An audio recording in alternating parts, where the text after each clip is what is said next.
Artis Anang Hermansyah memamerkan foto sedang menggendong cucu pertamanya di akun media sosialnya, Rabu, tanggal 23 Februari tahun 2022.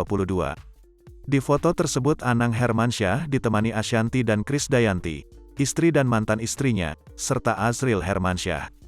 Cucu pertama yang dimaksudkan Anang Hermansyah itu adalah anak pertama yang dilahirkan Aurel Hermansyah melalui persalinan caesar di RS Bunda, Menteng, Jakarta Pusat, Selasa, tanggal 22 Februari tahun 2022, pagi.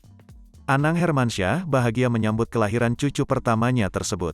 Anang Hermansyah bahkan masih belum percaya setelah statusnya sekarang adalah kakek untuk anak pertama Aurel Hermansyah dan Atta Halilintar itu.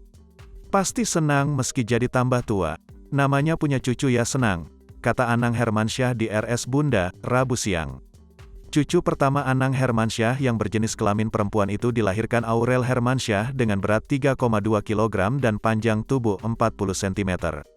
Selama Aurel Hermansyah melahirkan, Atta Halilintar terus menemani istrinya tersebut dari awal sampai selesai persalinan.